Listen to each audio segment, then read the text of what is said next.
Well, welcome back, everybody. It's time again to meet our community, the Hispanic business community here in Orange County, powered by the Orange County Hispanic Chamber of Commerce and Orange County's only community radio station, OC Talk Radio, streaming live from our studios here at the University of California, Irvine's Beale Applied Innovation Center.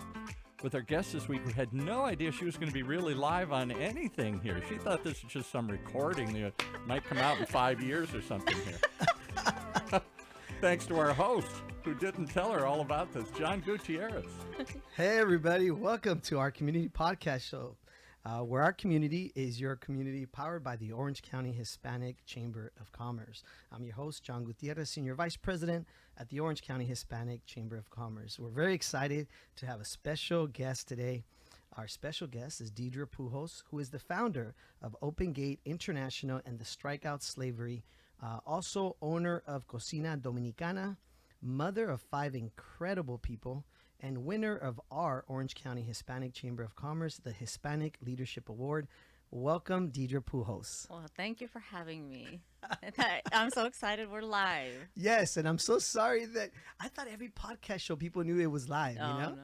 It's okay. I like it. So that Yes. people can join us. And So no pressure, right? No pressure. No pressure. So we'll get into all the stuff you're doing in the community, because there's so much you're doing, and we really appreciate all you're doing. But we want to learn first, always, of our guests, who they are, where they grew up, what are some of your family hobbies. We want people to know the real you. Mm-hmm. Tell us about you. Well, I grew up in Kansas City. Okay. And it was really fun to meet your organization here in OC, because I grew up with a grandfather who was a minority business owner in Kansas City. Okay. He had a lithography business back in the 80s and 90s. And he was also a part and a member of the Hispanic Chamber of Commerce. So I already was like connected in some unique way there to the Hispanic Chamber of Commerce family. But yeah, I mean, I grew up in Kansas City, pretty, traditional upbringing, and was into sports as a kid and all that. And I have a pretty powerful testimony that I typically will share, but we're going to keep it light and happy. And but yeah, Okay. I mean, I grew up in Kansas City. What kind of sports did you play? Well, I was in soccer for years and years, Okay. and basketball, volleyball, softball. When I was growing up, I think Atari was like the first thing to keep me busy on. Yes. That was our electronics back in the day, Yes, and then yes. Nintendo. But kids went out and played, so we were out playing On the sports. streets, right? Yeah, and Yes. then yeah, I mean, when I was 21, I met Albert, and he was still doing baseball back then, and then, so shortly after, I had a daughter at the time. I just had a daughter, and we moved to St. Louis, where he started with the Cardinals, and so from 22 on, I was in St. Louis until we came here What's to the St. Louis like? For many of us, I've never been there. What's St. Louis like? Well, it's a Midwestern state. Very, very good place to raise your family. Okay. Really, to this day, they are the best fans in baseball. Really? Yeah, and very committed. And it's like homegrown, where sometimes you go to cities and they're like people from all over the world that Yes. live in that place. But yeah, I mean, it's a good town, and And it's been a full circle, because he's back there now, right? yeah, he's back there now, Yes. finishing what will probably be his last year, and so that was a pretty cool storybook ending, I guess. Yeah, that's great. But yeah, I mean, I don't know. So you I had your daughter, and then of course you're with Albert. Mhm. What is it like to live that life of baseball and Mhm. traveling, and obviously being a mother raising Yeah. your children? What's that like? Well, I mean, it's been interesting. I have only one younger brother, so I was surprised I ended up with so many kids. But it just was what happened with us, and it was right. And so, but being in St. Louis, you're really supported. My older daughter was born with Down syndrome. She's 24 now. But St. Louis was, from the time we got there to like even now, in our organization that's there, Pujols Family Foundation, the community is so supportive of people with disabilities and stuff. So it's a great place to be That's great. to have a child with disabilities. And then we had our son AJ, who had got to experience a ton of Albert's success when he was really like. AJ is a great golf player. by Oh, the way. yeah, he Shout is. out to AJ Yeah. if he's listening, right? Yeah. I've seen him hit that ball, man. AJ plays golf for Vanguard College right now, and he's so good. And Yes. so he didn't take up baseball; he took up golf. Yes. I have Sophia. She's 16. She's a gymnast. I saw that. Yeah, That's right. we're hoping she. That's a hard sport, gymnastics. Oh no, it's like the hardest sport, Yes. and it's taking a toll, on you physically because it's so demanding. But she's doing awesome, and hoping to send her off to college in a couple of years. Nice. But then we have Ezra, who's 12. He's my basketball guy, and Oh, Esther, okay. who's 9, and she is like Queen Esther, and she runs the place. So those are the incredible. There's people in always my one life. like that, right? That just Yeah. will run the house. My dad calls them my payback kids. Your feedback. But Well, that's being a mother of 5. That's a lot of work. I mean, what's that like for you as a mom? What do you strive for? For mothers out there listening, yeah. I mean, it's a lot of work. I know I have 2 boys with my wife, and it's. I mean, 2 is a lot. 5 is wow. Well, first, let me give a shout out to my nanny, who's been committed to our family. Shout out to the nanny and yeah, all the nannies Patrice. out there. Yes, Patrice has been committed to our family for our whole journey, pretty much, of baseball, and that's great. and that's been a huge support. And then, of course, I have a very supportive family, so they were there to help us because there's obviously a lot of traveling. Albert was gone Yes, more than he was home, so that left me in charge, and so I'm kind of commander in chief. And then he yes. comes home, and we fit him in, and that whole thing. But it the 5-kid thing. My kids are spread out, so I have 24 to 9, Yes. and You must I've deal been with able to so many navigate. different personalities, right? Because of They are. ages, right? They're all different. They're all different, but Yes. it's cool to watch everybody on their own journey and kind of find their purpose, why they were sent here, and why they were given to me, and how I'm supposed to steward them as a mom, and all that. But honestly, what's been the coolest part of the journey is that when I started out, I had my daughter alone, my oldest daughter, and so I was a single mom for a while. I was Yes. having to really get my feet on the ground with no education and no support. I was on government assistance, and really just trying to do my journey and trusting God. I really grounded in my faith during that time I was pregnant with her because, I just felt like it was such a big situation I was going to have to navigate through. But so when now this far out in my life, when I meet young single moms or moms who are divorced and have multiple kids, like I'm really able to kind of just connect in a unique way Yes. to know what their journey You feels know what like. it's like, right? Yeah, and so I was born to 2 teenage parents, so my journey in the beginning was challenging as well, even when I had no control of all that, obviously, as a Exactly. baby. But there's a lot from my history that I can use now as kind of this encourager in my space. When somebody comes to me with a situation, I've gone through a lot of it, so that's what's been cool about it. I got to tell you, when you came to our Hispanic Heritage Month awards that we had, and of course we gave you and your husband and the foundations this award, and I heard your story that day, I was moved. I was sitting there with my wife, and I'm like, wow, I get it. He's Albert Pujols. He's the famous baseball player, the Hall of Famer.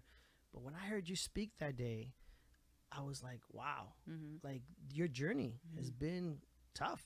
Yeah. And so for you now to be doing the same, I see what you're doing in the community. Share with people in the community, of course, about the foundations Sure. and what you're doing, because you're doing some amazing work. Well, I really feel that everybody, for me, my foundation is my faith, and then learning from that, my wisdom. I want it to be a strong spiritual wisdom, like a biblical foundation for me, how I live my life and how I treat people. And it doesn't mean you get it perfect and right, because we're human. But I think what we've been able to do with the organizations is, obviously we have Pujols Family Foundation, which supports people with Down syndrome, and then we also do work in the Dominican Republic, where Albert's from. So we've been doing that since 2005. But naturally, I feel like my purpose and my mission is really a philanthropic. It's a humanitarian. It's winning people's souls back to a healthy and wholesome place, then rather than just watch people kind of blow with the wind. And I always try to teach people, you better know what you stand for. You're going to fall for anything. And so that is like my mission, to draft people into, like, you have a purpose, making them believe. A lot of that comes from just things I either put myself through or things I went through. But Open Gate International really came out of that same spirit, which is, I was starting to travel around in 2016, and some people have heard this story already, but traveling around to try to understand the issues of human trafficking at that time, back in Yes. 2016. And so I got connected with some really incredible organizations and learned as much as I could, until I had to come back and decide what in the world was I going to do with all of the things I just seen and heard and learned about. because I couldn't have just done nothing. And so that's when I started to kind of just sit down with my pencil and paper and go, okay, well, what about me could contribute to this issue to make it better? And there was a couple of platforms. One, I created Open Gate International out of a passion for culinary arts and business. And so we started the culinary school. We had the intention of creating it for survivors of human trafficking. Yes. But networking in NOC, we found out quickly that there were a lot of organizations that needed help with job reintegration and the workforce in general, just proper training and getting people jobs, from the homeless population, foster care youth, trafficked victims, So you get veterans. people from all different lives, all backgrounds. different, all different organizations and things we started networking with, and we said, well, wow, there's a lot of people here who need the same type of help. So we opened our doors in January of 2017. We went through, taught hundreds of people throughout our county and community, and were able to put a lot of people in jobs. COVID, obviously, as everybody else, Yes. kind of, threw a little dart at us a bit, but we were able to navigate. And so just, long story short, we're currently in the Orange County Juvenile Hall working with young men who are either working their journey out of incarceration to get back into community, or some who are serving a little bit longer times, just really helping them stay encouraged and trained and keep their spirits up, I guess, if you will. But all of these young men have an opportunity to reintegrate into our community. So the best thing that we can contribute is to help train them and give them an opportunity to get back into community with work. And so we created Cocina Dominicana with the full circle idea that we would hire them, or we'll help network them into the food industry if that's what they want. And so that's what happened out of Open Gate International.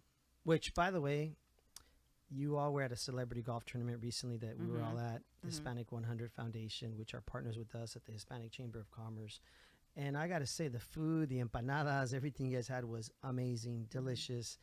But most importantly, it was so nice to see these young men that were there, when the pictures they were taking with you, with the celebrities. What was the feedback you got from them? What was the reaction from these young men? Well, that kind of experience is this is the whole reason. Like, I want to bring them into our space. I want them to experience.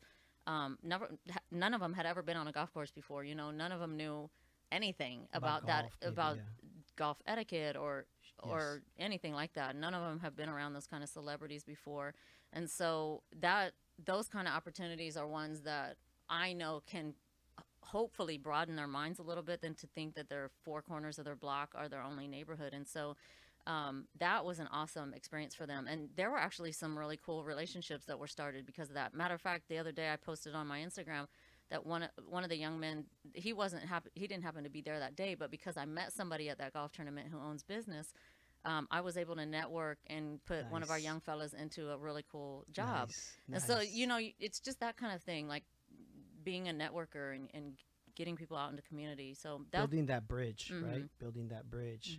Yeah, I got to tell you, when I went over there to get some food, they were so nice. Yeah. They're like, here, take some of this, try this. Yeah. Oh, this sauce is really good. You should try this one.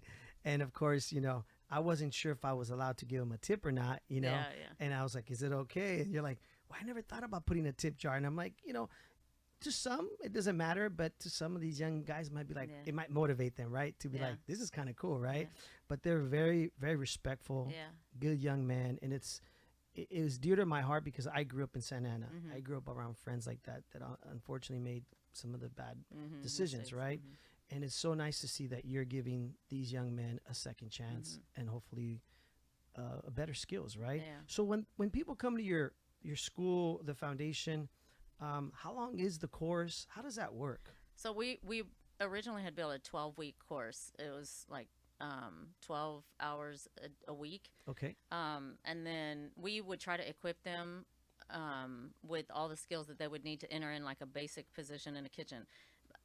The reason we didn't do it longer is because most of the people who were coming to our program either they had a side job or they needed to hurry up and get and employed so they could get paychecks. So we didn't want to keep them in like a year-long program or something because they don't have that kind of resources and they don't have that time. Exactly. And it was a costly program and it was free for them. So we had to navigate with the resources that we had, but it was it was quite successful. We made really good relationships, and matter of fact, after COVID, there were, I mean, our phone was blowing up because people wanted to know if we had anybody who was looking for work, because Yes. they knew that they could find like quality people in our That's organization. right. Because a lot of the restaurants were needing people like that after the pandemic. But what's cool is like now that we went into the juvenile hall, we're able to still give the young men certificates, an accredited certificate that's has value to them when they go get a job. They can show the employers that, like, hey, I've gone through this course, I've learned some basic skills in kitchen, and just be able to use it as another resource. Well, it's great that you also offer it free to them, right? Through your foundation, because maybe they couldn't afford to go get this done somewhere else. Right. So the fact that you're offering them that platform is amazing. So tell us a little bit about the restaurant that you're opening up. I know you're still working on all that, but Yeah. I know it's at the district in Tustin, Yeah. right?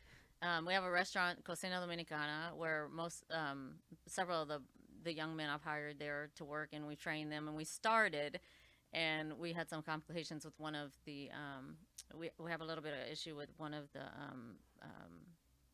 fire marshal, like they have to pass an inspection. So we're fixing that as we speak, literally right now. And hopefully in the next couple of weeks we'll be up and running. But what was cool about the restaurant is I knew that I wanted to keep them working. I didn't want them to just not have anything to do during the week. And so for a short period of time, we were actually making big batches of food to donate to the low-income families in Santa Ana. And so Really? In Santa Ana? yeah, so My hometown. yeah, and Wow. and with Bruno from the White House, Yes, he Chef donates. Bruno. Yeah, Yes, he I know him donates well. food every day. So we Yes. were working with him and just sending food to them to donate. But it was just one of those moments where I was looking at a couple of boys and they were prepping some empanadas, and I'm like, we're making food. Like, you're actually contributing and giving back to community now instead of Yes. taking from community. And so it was a really cool moment for me just to go, Mindset. this is what it's about, different taking mindset. somebody. But the other thing too is the young men and the young people that we work with is, helping them to see that they're not what they've done. They are somebody with a purpose and with a mission here on earth, and to not be shameful based on behavior, but like to have new belief systems so they'll start to live better. And that's what I feel like is going to happen from either if I meet them incarcerated or if I meet them on the streets and they work for me. Like, my mission is always the same with them, is to change the belief system. Well, to that point, I remember you sharing a story with me over the phone that when I gave the young men the tip, Oh yeah, that later they came to you. yeah, that was so cool. If you can share that, Yeah, that was so really John, so John came and he's like, "Can I tip these, everybody?" And I'm like, Yeah. "Oh wow, okay, well yeah, sure." Like, I wanted them And to it see wasn't that. much. It was only like $40. Yeah, but it was a I gesture. thought they could buy like a snack, in and It was out, or so- something on the way yeah, no, home. They got full at the golf tournament, but Yeah. but what was really sweet is we had the after party Yes. and the band was playing and everything. And when we were all leaving, one of the young men said, "Hey," I totally forgot about the tip actually. And then he's like, "Hey, what? I have the $40," and he pulls it out. He's like, "Can we give it to Emily for gas money to get home?" So like, he Yes. was thinking about one of the young ladies that works for us, And about her. She like carpooled them, or is that Yeah, what you she said? brought everybody, and I Yes. was like, absolutely, like, give her the money for gas. So with gas prices nowadays, but Yes. it was such a precious gesture that Yes. they could have all split the money up and done whatever, but the fact that he did that said so much about his character. Yeah, it definitely goes to show where their heart is, right? And the blessing they're doing for somebody else. And it's that domino effect, right? Right. And I know that when you told me that story, I was like, wow, Yeah, that's powerful. that's cool. Because they are good people. They're good kids, and it just could be how they were raised around the environment, right? That whatever reason they ended up where they did. Yeah. And so what is the future of, let's say, the restaurant, the foundation? What is your goal? Like, for people out there listening, if they want to donate, support, what is the future? What are some of the goals? Well, I really think that Open Gate International is starting to shift towards like really helping the reentry population, individuals who are coming out of incarceration, and trying to help them reintegrate into society in a positive way so that they can contribute and be positive members of our community.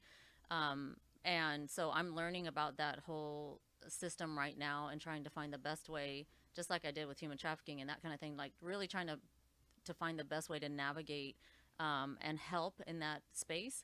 And so we're, for this year, we're committed to the juveniles in Orange County and juvenile hall and training them because they are going to get out. And, there's been a couple of people who have kind of like told me about, well, the incarcerated, that whole population, that whole industry like doesn't get a lot of support or whatever. And I'm just like, well, we just have to make people understand that these are young people who are going to get out and they are going to re-enter into society. And if we want to help try to break cycles that people have been born into, oftentimes not at their fault, then we have to be contributing members of, especially the ones who have made it up and have leadership or have some kind of influence in community. We are responsible for them. It's like a mentorship. It is mentorship, and Right. it is trying to help them, again, change their belief systems to know something bigger than what they've been born into. And so our Open Gate International's goal is to really just continue to train those young men,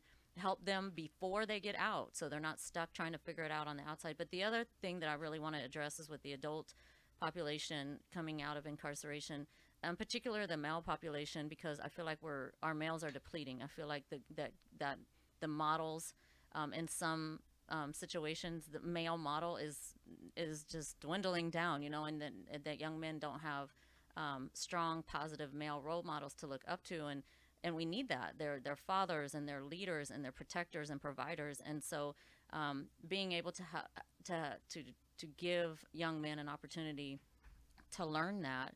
But the thing that's most important to me is to help them get into careers, into jobs. And so He's giving me the 5-minute look already. okay, that's okay. But that's my goal, is to really help just be a supportive member in community who can try to help in the ways that I have access to. This is where we are right now in supporting this community in particular. So first and foremost, thank you so much for all you're doing in the community. I wish we had like a 2-hour show. I know this has gone by so fast, and I want to end it with, I know you have a love for cars. I love the yeah. Porsche you just pulled up, but I also know that you do drives for causes. Uh-huh. And what is that? Because I know we're in the middle of talking about doing one for our cancer foundation. Sure. And what is that Oh, about? yeah, Because that's really cool. We talked about that menu. So I'm part of the exotic car, just world in general. We all get together. They do rallies. Sometimes it's for the day. Sometimes it's over the weekends. And you just get your cars out and you ride together and do some really cool things. But Which is your passion. You enjoy yeah, it, right? it's like a hobby. It's yeah. a hobby. But yes. I always like to try to take whatever I'm doing and turn it into a give back opportunity. And so Yes. we've done fundraisers. Yes, Most of these car groups will do like Christmas giveaways and The different toy things. drive, I saw Toy that. right? drives, Yeah. supporting our youth, different types of things. But yeah, you and I talked about collaborating, so we'll maybe We're turn that into excited. We something. got to talk about that. But I got to tell you, I've seen some of the videos, and I've been to a couple of them Oh yeah. for the toy drives that you all did. Mhm. And it's not only just the cars, but I think it's great. The people that are driving the cars, they're all so nice, Yeah. very humble, Mhm. but they're all very successful Mhm. entrepreneurs, business owners. Mhm. And that's what I love about it, that everybody's just really, I know Mikey Garcia's out there, Mhm. champion in boxing, Mhm. different people. And so, again, that is so awesome. Thank you so much for being here. I Yeah, wish thank we you. had more time. No, that's okay. You that's know, okay. I know that it's gone by so fast. I just got to make a few closing announcements. Definitely, if you want to join our chamber, you can go to our social media at ochcc.org or our Instagram at ochcc. You can, for people out there, we also have a job board at our chamber. So we're helping people find jobs or businesses post jobs. Yeah. And so we also have that at our Hispanic Chamber of Commerce website. And we do have our, of course, golf tournament coming up on August 31st for those of you out there listening. And again, I want to thank our special guest, superstar, community my leader, Deidre Pujols. I know you don't like me saying all those things, but you really are a Wonder Woman for all you do. Thank you so much for being here. We really appreciate you. Any last words? Oh, just live your best life every day. You're living your dash. Look out for that show Yes. coming soon. Live your dash. Live your dash. Live your dash and be full of passion and bless others when you don't feel well. That will really change your spirits too. Thank you for being here at our community podcast show for the Hispanic Chamber of Commerce, where our community is your community. Thank you. Thank you, John.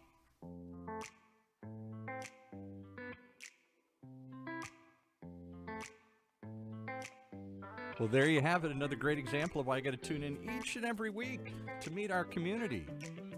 Right here in Orange County's only community radio station, OC Talk Radio. Streaming live from our studios here at the University of California, Irvine's Beale Applied Innovation Center. And powered by the powerful Orange County Hispanic Chamber of Commerce. Tune in, and we'll celebrate more.